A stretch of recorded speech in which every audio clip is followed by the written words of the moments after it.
welcome to Medicine with the Metals. I'm Mark, and this is Michelle. Join us and others on our psychedelic journeys. Hey, Michelle.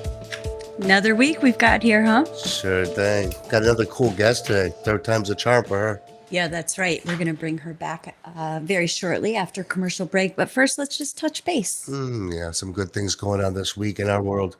So we had our first official Monday night, or was it our second one? Second. Monday night, Psychedelic Mondays, you guys. It is a time for our community to come on and just talk with us. Yeah, it's an open forum for you guys, to understand the space, ask questions, get to know what's going on.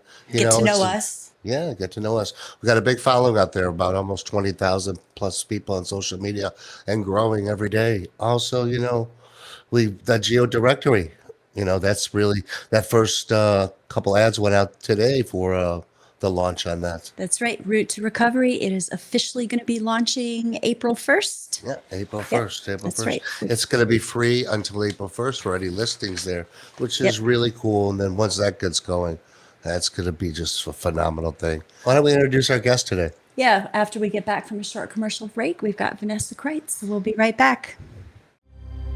As we enter the new year, it's the ideal moment to accept change and go on a journey of self-discovery with Mama Dose.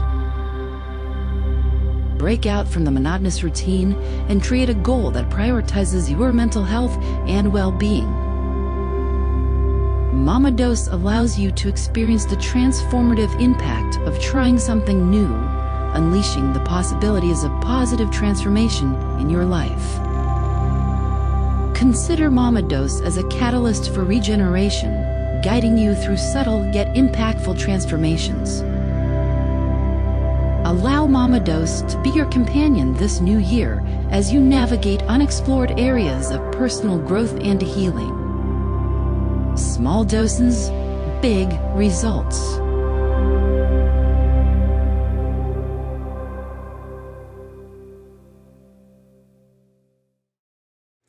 Today's guest is a psycho-spiritual integration coach. She is a medicine facilitator of sacred ceremonies, and she's also a friend of ours, and she's been in long-term sobriety, and she's here to talk to us about all the above, including microdosing and recovery.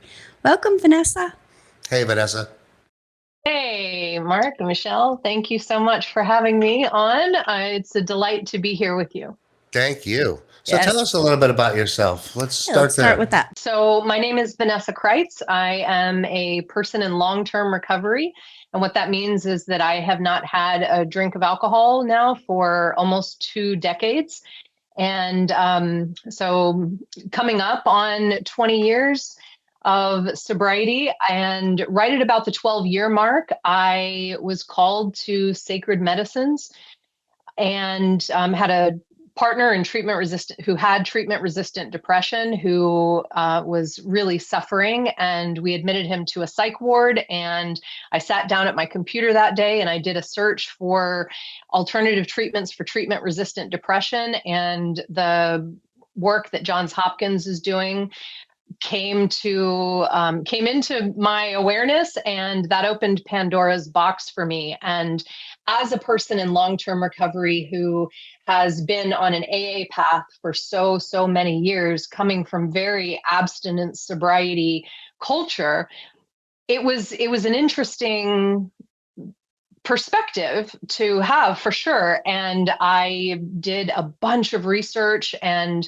was called to the medicine myself. I am a psycho-spiritual integration specialist. I am a microdose guide and a ceremony facilitator. I work with everybody, but the core ethos of my heart work is working with people who are in recovery, who want to make a safe and informed entry into the therapeutic and spiritual application of psychedelic medicines. And that is the core of my work. I really believe that I was called to bring this message forth. And a little bit more about me: I am nomadic. Atlanta is home base, but a year and a half ago, I sold my house, most of my stuff, put my treasures in a 10 by 10 storage unit, left Atlanta, and I've been traveling around for the past year and a half, really on a spiritual quest and carrying medicine and doing my work. Love it all, 20 years of sobriety. That's such a beautiful thing, and then 12 years ago, just diving into these medicines and understanding them and kind of breaking away, but understanding that whole concept of the AA and bringing it together in that kind of fashion, which, Michelle has a lot of background in AA. Was a big part of AA. I wasn't. I felt like an outsider there when God was a part of AA, but I think that's just my story. But Michelle can dive into this a little bit. Yeah, I was a big part of AA, was a big part of my life as well. I was a member of that 12-step program and another one for, 15 years before I found plant medicines. And, I was looking for a different way to live my life, and I found it. And I think that everybody can benefit from the 12 steps of AA. It is a beautiful way to live your life. I also started looking for something different. I just felt like there had to be more. And then my mother took her life, and I knew there had to be more. So I think we found each other actually at the same place, a church in Orlando, Soul Quest. I'd love to hear, I want to dive into the logistics of AA and Bill Wilson and psychedelics and all of that. But I want to hear about your experiences with plant medicines and what it did for you. Yeah, thank you for that. I can't really share just about my experience with plant medicine without also presencing the deep work that I did do in 12 step, and also recognizing that so many people will come into that fellowship and not have the experience that I had. Right? I'm so clear about that. And when I was called to the medicines, I had spent about a year of research, not only for my partner, who has not been hospitalized since, by the way, which is incredible. And not only to help him, but I was being called too, because I was at a place in my spiritual journey, in my recovery, where I was 12 years sober. I was doing all of the things. Prayer and meditation, sponsorship on both sides of the equation. I was a co-chair for a national women's conference that I co-founded. I was leading 2 big book studies and another meeting every single week, and very, very involved. And I knew that this was a little bit fringe, which I'm certainly familiar with fringe. And so that wasn't terrible. And I called my sponsor, and what I'm about to share, I also recognize is not by a long shot what most people's experience is with fellows or sponsors or friends who are in recovery. And so I am speaking to the heart of what the traditions actually say, and masterful sponsorship. I called my sponsor and I said, I'm being called to do a microdose protocol with psilocybin. And I know that there's silt in the folds that I can't quite get to. And I've sort of reached this spiritual plateau. And I want to approach this and see if the benefits that I'm reading about apply to me.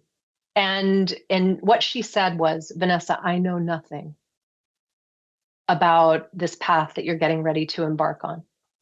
And the only thing I ask you to consider each step of the way is it bringing you closer to the light or away from it? And I said, okay. And so I began. And I found a therapist who was willing to do an underground psilocybin macrodose, facilitate a psilocybin macrodose experience for me. It was not the right set and setting, but great learning experience. I'm a ceremony girl, come to find out, through and through. And so this more clinical space wasn't really, didn't really speak to me. However, I then answered the call to ayahuasca. And she has been one of my primary teachers now for 5 years. And so in that space, and this is where we met, is doing work with grandmother medicine, I started volunteering and chopping wood, carrying water. I was helping in the kitchen. I was cleaning buckets. I was helping people to the bathroom. And that sort of progressed and started developing guardianship skills. And soon after that, it was about a year, I guess, of training within a communal container of ceremony before I started facilitating as part of a group. I started facilitating ayahuasca, and I studied with Being True to You and became a psychospiritual integration specialist. And I was leading group integrations, and I was also taking on personal clients. And since that time, what psychedelic medicine has done for me has allowed me to get to the root of those issues that caused my drinking to begin with. Because here's the thing about my drinking. And I was a disgusting blackout, drunk. And alcohol was not my problem. It was my answer. It was my answer to everything. It was my medicine, right? And I really believe that it kept me alive, regardless of how devastating the consequences of my drinking were. That sense of ease and comfort and peace, and that instant, I can take a deep breath and I'm okay, that I would experience when I would drink, I believe kept me alive long enough so that I could be here with you. Mm-hmm. Right. And what's really interesting about you is you set these foundations before you even went to the medicines, which, a lot of people come to these medicines and they don't have these foundations set, any of them. And you set a lot of solid foundations. So there had to be something about these medicines that you saw there was more to. So, because I think one thing AA does is it does teach you a good structure, but does it really teach you connection to your source? That's a really great question. And there are steps that are designed specifically around connecting to source. Step 3, step 7, step 11. And my psychedelic work is the application of my 11th step. And so the entire 12-step process, taking the lid off the pot here, the entire 12-step process is to get you to God.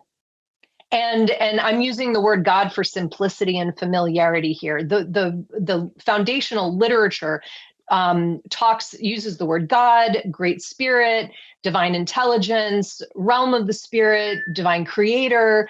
And so that whatever it is that's out there, that intelligent source that created all of us, right?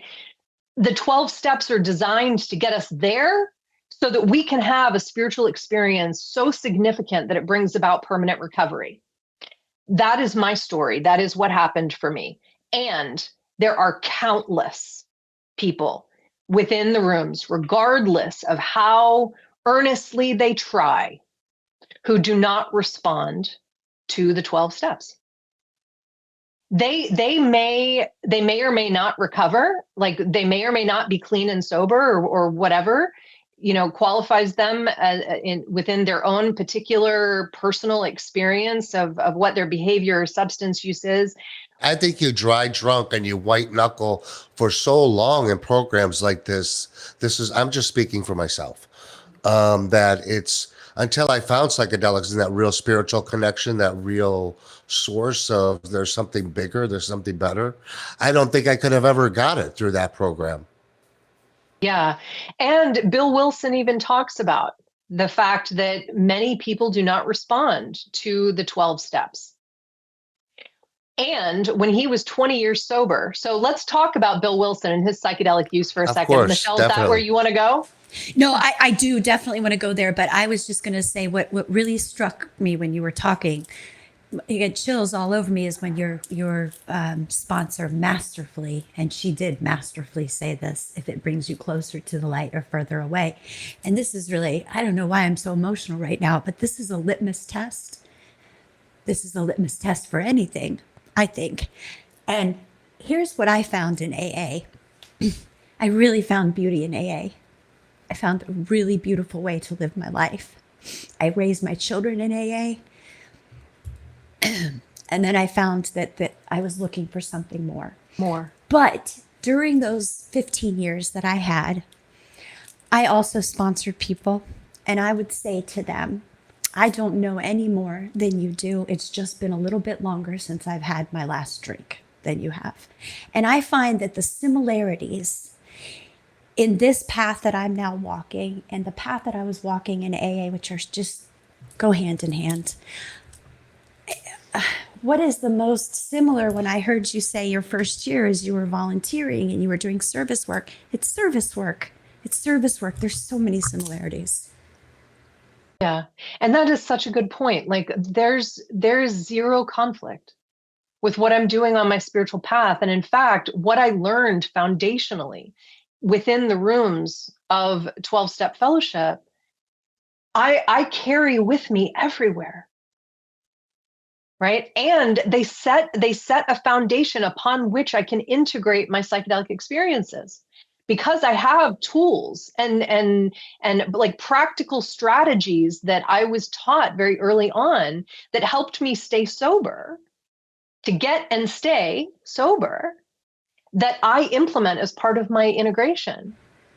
I hope that people hear this message. And I know that that's why you're doing the work that you're doing. And I honor that, because there are so many people in these programs who don't understand and have ignorance around this.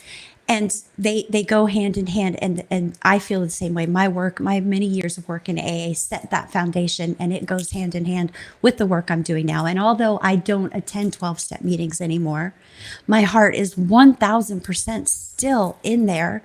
And it's still part of the work that I do on a daily basis with what I'm doing now. Right. And I think that it's also really important to note here is that psychedelics are not for everyone. And I am not advocating for psychedelic use in recovery. But the message that I'm sharing is in the interest of shining a light, normalizing the conversation, that it is in fact okay to do what the literature says, which is to seek outside help for outside issues. If there are things, yep, there are options, yes. Mm-hmm. And that if there are things that are beyond the scope of the steps, that are beyond the scope of the therapies I have tried, that are beyond the scope of medications I have tried, that anything is available to me, and my any healing modality is available to me. And for me, I found that and Mark, thank you for speaking to this, because I spent a lot of time making sure that what I was putting in place around my entry into psychedelic work was conscious and responsible and intentional, and that whatever I was about to embark on, that I could protect my sobriety within that container. And that's what sobriety of the soul is for people. Yeah. Well, why don't we jump into Bill Wilson real quick, and then we can jump on microdosing. Bill Wilson did discover, founder of AA, did found AA through a psychedelic experience. Why that doesn't resonate in that community, I don't understand, but maybe you can tell us the story. Yeah. Tell us the story. Happy to do that. So Bill Wilson, this is in the 1930s, and he was being overseen by Dr. William D. Silkworth at Towns Hospital. Towns Hospital was a nationally recognized hospital for the treatment of was a nationally recognized hospital for the treatment of drug and alcohol addiction. And Dr. Silkworth was the chief physician there, and that's whose care Bill Wilson was under. And it was either his third or fourth stay, probably his last one, but I don't know if it was 3 or 4. So he was undergoing the belladonna treatment. And the belladonna treatment is several medicines, including Hellbane, belladonna, Blue Lotus was part of that protocol. And it's my understanding that protocol lasted like 50 hours, and they would dose them every hour for 50 hours. And those medicines combined can be very powerful psychedelic medicines. And their intention was to bring about hallucinations and delirium. So it was in that experience on the belladonna treatment that he writes in his story in the big book that he was on the belladonna treatment, that he had this profound white light experience where he is standing on the mountaintop and the sunlight of the spirit is pouring through him. And he had these visions of his grandfather, who was a preacher, preaching on the hilltop. And it was in that vision that he had the vision of one alcoholic helping another alcoholic to bring about permanent recovery. And Alcoholics Anonymous has such rich history, and I won't go into it, but foundationally, it was it's sort of a spin-off of the Oxford groups and the 5 C's and the 4 absolutes and the all of this stuff. And Bill objected to a lot of the dogmatic nature of Jesus Christ and all of that. And so he wanted to make it a broader, more roomy fellowship for people. Anyway, AA was born literally out of a psychedelic trip. Now, fast forward 20 years, Bill has recovered from alcoholism and the fellowship is flourishing. And he still had a lifelong battle with debilitating depressive disorder, clinical depressive disorder. And he had recovered from alcoholism. He did not want to drink, but he was plagued by this depression. He was close friends with Gerald Hurd, who's a philosopher. They corresponded for many years and sort of became spiritual advisors for one another. Gerald was friends with Aldous Huxley, who wrote The Doors of Perception about his experience with mescaline. And they were sharing with Bill about the good work that these 2 doctors up in Canada were doing with LSD and the treatment of alcoholism. And at first, Bill Wilson was very skeptical about it, but over the course of time, they continued to let him know, give him updates on the results that these doctors were getting with this medicine. And Bill's perspective started to change, and he was willing to open his mind a little bit. And in August of 1956, Bill went to the LA VA hospital and had his very first LSD experience. And Bill, we know when it started. We don't know exactly when it ended, lasted 6 to 8 years, probably ended in a combination of things. He was getting a lot of backlash from trusted servants at the high level in AA, and the war on drugs and prohibition. Isn't that amazing? That happened together. It all happened right around that era, and then they put a caboose to all this, and now they really have done a lot of damage to society because of the regulations they cause. Like, how can a natural medicine be illegal in the first place? They jumped the gun. And now I think we got to back ourselves away from what they do and do what we do and let people educate and inform and get these stigmas away from these medicines. So let's dive into microdosing, because microdosing is really picking up, especially with the women. I think more so than men. I think a lot of women are jumping on microdosing, and I think the science is there now. People are looking for a new way to heal. They see pharmaceuticals, antidepressants are not working, and there's not a one size fits all. And psilocybin and microdosing give you that not one size fits all opportunity. I'd like to hear about microdosing and recovery. Yes, for sure. Yeah, and what that looks like. I asked a lot of open-ended questions there. We'll come back to target ones. Microdosing and recovery. When did you start a microdosing practice? At what point? That was the very first entry into medicine work that I did. Okay. And I started with a James Fadiman protocol. I sourced my medicine from a safe source, and I blessed it and I did all the things he told me to do, right? I'm like brand new newbie person. And I'm like, how do I approach this in a reverent way? And that was what was the most important thing to me of all, was to be in right relationship with what it was that I was doing and to create ceremony and practice around it. Our culture is very allopathic in take a pill to treat a thing, right? But there's no conscious preparation around it. And I did not want to have a take a pill experience and see what happens. So what I had learned is that if I can come in with very clear intentions, that I'm coming in with reverence and humility, and I'm recognizing that I'm working with the spirit of a medicine, I'm not just taking from a place of consumerism to fix something within myself, right? Then I'm on a good path, and it's a different experience holistically, whether it's placebo or true, that when I can spend time really identifying what it is that I hope to receive from the medicine, questions that I would like answered, things that I want to work on, and having one intention during a protocol is ideal, so that you have something very specific to work on. And that was my entry into medicine work, was doing the James Fadiman protocol.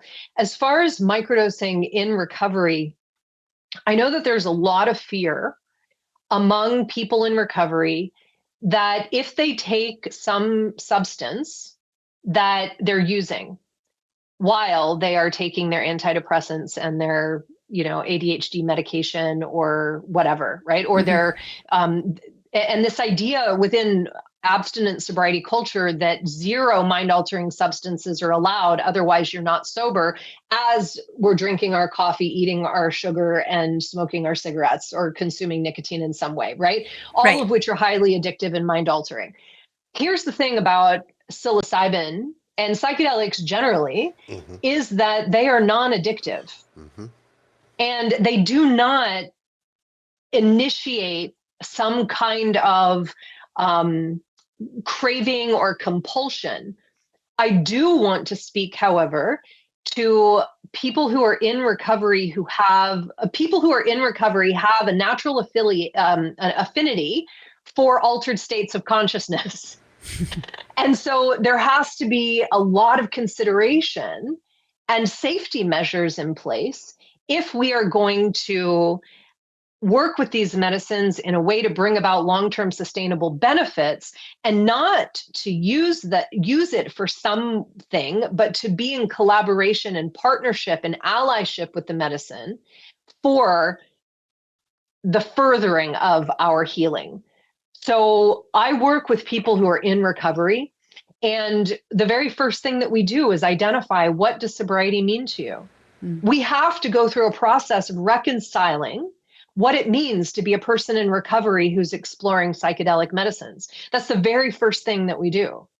And from there, we develop our intentions. We put our schedule together. We work on calibrating the medicine and all of the complementary practices that we can incorporate that have their benefits for everybody, and finding those things within our recovery journey that further deepen our experience. So let's say you want to deepen in your step work in a microdose protocol. Amazing.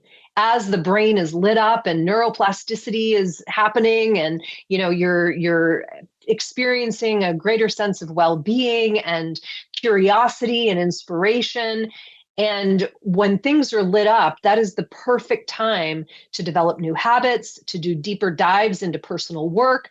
So because with the aliveness in the brain, it can solidify and root in the experiences that you're having, so that they can in fact become an intuitive part of who you are. Of course. I think that's what psychedelics do. I think you just nailed it right there for the most part. I think they just, you put those new thought process in and they just become new habits. You reform your default mode system. That's what you're doing. You're erasing that and you're replacing it with a new thought process, new way of thinking. And this is Right. what psychedelics do. And touch base on something else you said about I think psychedelics, and this is just for me because I don't have the medical degree, but for the most part, what I see, and I've been in this space for a while, psychedelics will show you your addictions. Psychedelics, they won't, you cannot become addicted to something you're being shown, if that makes sense.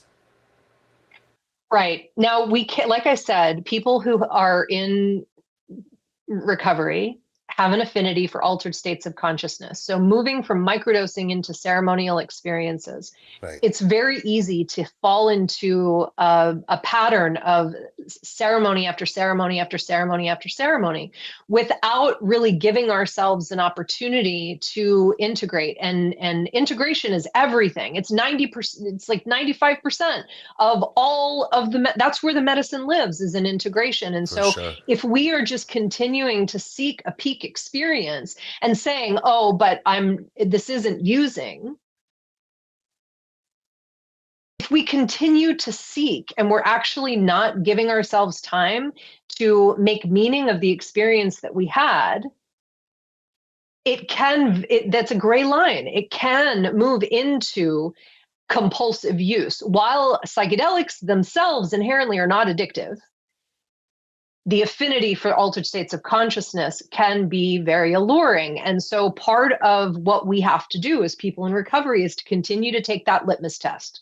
And there are three questions that I ask before I approach any medicine work. I need to check in with myself. Am I seeking to numb, escape, or avoid? If I answer yes to any of those, then I wait. If my approach in a microdose protocol or in ceremony is to do the deeper work, to be shown the truth, to get to the root of whatever, to address certain trauma. A year and a half ago, I spent an entire year in my medicine practice healing the mother wound, right? I did a lot of ceremonies that year, but it was very structured and intentioned around a very specific thing that I was seeking healing in, right? And so we need to check ourselves and check our motive and intention around the work that we're doing, and to honor the medicine and to honor ourselves, to take time, even if it's a year or 2 years between ceremonies. And it's also about making, as far as microdosing goes, it's making the practice sacred. Like you said, it's not just about taking a pill and running out the door. I mean, when I work with people when they're microdosing, we talk about that. We're not looking for a pharmaceutical effect where we take the same pill, same time every day. Right. I mean, I do take my microdose the same time every day, but as far as it's not a one size fits all, and it is making the practice sacred. Yeah, and thank you so much for bringing that up, because I think that's a piece that is missing. In as we are in the middle of this psychedelic renaissance, and ketamine clinics are sprouting up all over the place, and everybody's got a microdose course or whatever. In our Western culture, where allopathic medicine and treating the symptom is so conditioned for everybody, I'm very much like you, Michelle. Like, I bring ceremony to my microdose practice. We have an opening ceremony, like where they're guided. My microdose my microdose containers are in a virtual container, but we begin with introducing ourselves to the medicine. Hello, my name is Vanessa Crites. I'm the daughter of Irene and Richard. I'm the granddaughter of, and I say my grandparents' names, especially if I'm working with a brand new medicine or it's been a while, I'll reintroduce myself. And I'm like on my knees in prayer, right? I have smoke medicine, either Palo Santo or sage. I have a candle lit. I'm sitting in front of some kind of like sacred space or altar that I've built, even if I'm traveling. And I sit.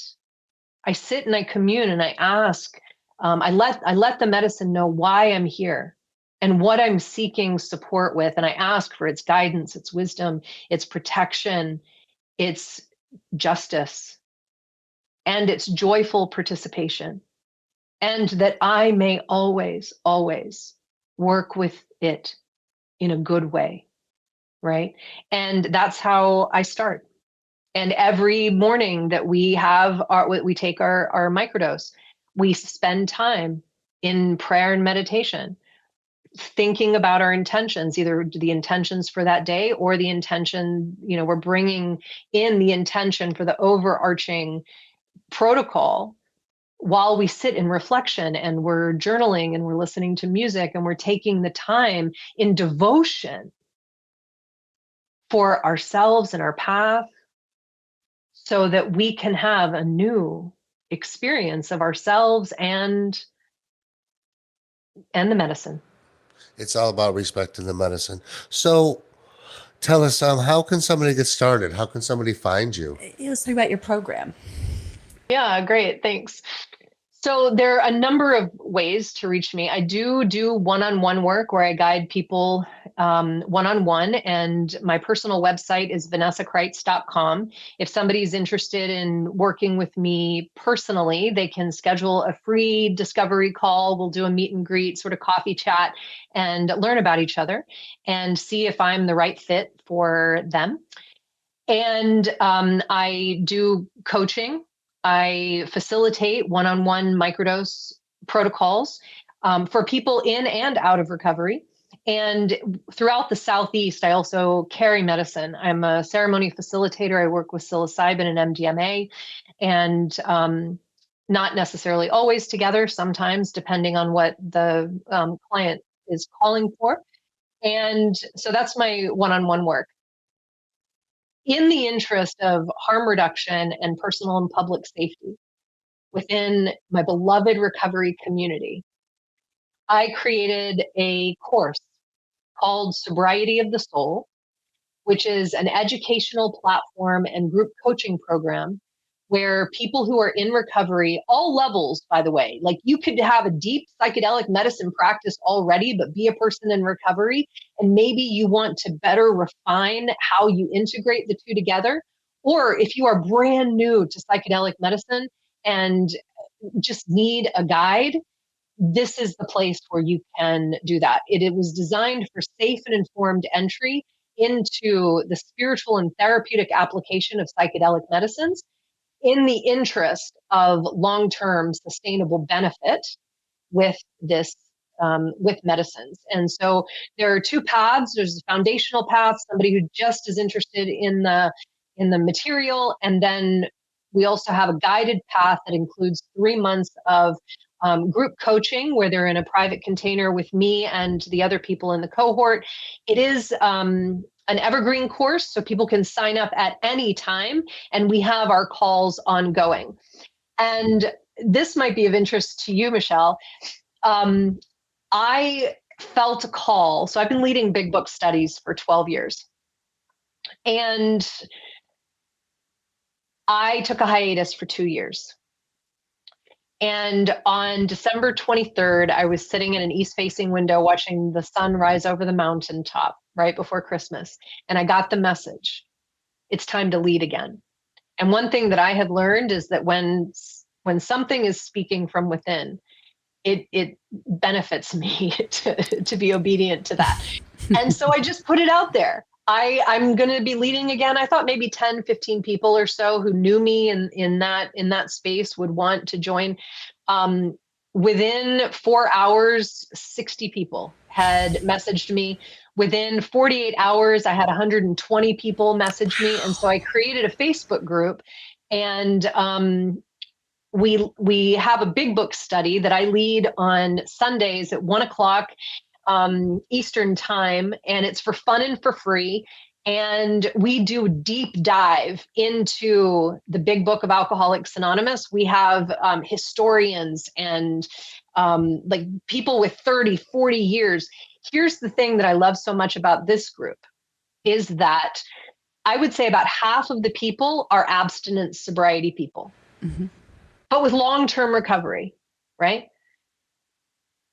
The other half are people in recovery on a medicine path.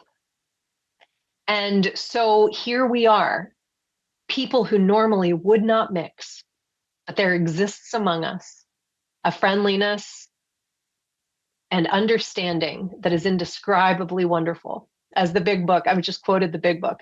And that is literally what is happening here, is like people on all paths of recovery and spiritual awakening are coming together to learn this material, which is very exciting for me. Yeah. That's beautiful. So they Creative. can find that. That's on Sundays, 1 p.m. And this is an ongoing. Ongoing. We just started. Yeah. Okay. At the recording of this on January 24th, we are just 3 sessions in and we're still in the forward. So it's still, and I post replays in the group. So anybody can arrive at any time and still get caught up. And can somebody just jump in every once in a while if they want to? Yeah, or is totally. it something you really need to? Okay. They can jump in anytime. And if they really want the material, then they would just listen to the replays. Well, the beautiful thing about that I found in Alcoholics Anonymous was that community. And it's, again, a similarity here. It's the community. It's the community, the psychedelic community, the spiritual community. It's that community, and it's so important. Yeah, setting foundations and community. Well, Vanessa, it was great having you today. I love this subject. I love your foundations you are setting. It's pretty amazing. Yeah, I mean, you speak so eloquently on these subjects, and you make it very easy for people to bridge that gap. You're quickly becoming one of my favorite people, Vanessa. Thank you, Michelle. Thank you very, very much. Yeah, please come back and talk with us again. You can find Vanessa. Tell us where we can find you again real quick. Yeah, one-on-one work, vanessacrites.com. And if you are interested in learning how to make a safe and informed entry into psychedelic medicines, and you're a person in recovery and want a place where you can be seen and heard and learn how to do this in a safe and responsible way, then you would go to sobrietyofthesoul.com. Well, Awesome. Thank you, sister, so much. thank you so much. One more thing. I have a free microdose guide. Oh, very cool. A free recovery informed microdose guide that I can also make available to your listeners. Oh, that would be amazing. Maybe we could put that on the plant medicine path as well for them to be able to find. Perfect. Yeah. Very cool. Thank you so much, Vanessa. Thanks. Great talk today. Thank you. Ciao, ciao. Well, great show today with Vanessa, huh, Michelle? Yeah, she is such she speaks so eloquently, and the way that she speaks on sobriety and psychedelics and the intersection of the two, she's amazing. We're going to definitely bring her back on. We're going to talk about some of the things she's doing. She's a good bridge, because myself being in that program for so long, you cannot talk about these things. You will be shunned. Mm-hmm, you will. Sure. And so it's just beautiful that she's doing this. Yeah, because you can't talk about, you aren't supposed to be taking any mind-altering substances, right? But let's talk about, like she said, cigarettes, caffeine. Alcohol. Well, the but alcohol. You can't do alcohol and alcohol's anonymous. But the other things, you're doing cigarettes and Xanax and, there's so many others. Antidepressants. We've really been buffaloed, haven't we? But we're here to spread the word.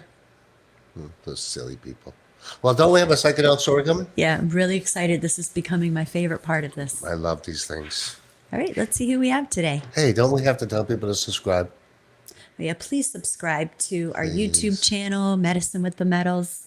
We got thousands of viewers. We need you to subscribe. Subscribe. It's just a conscious thing. Hit S. Boom.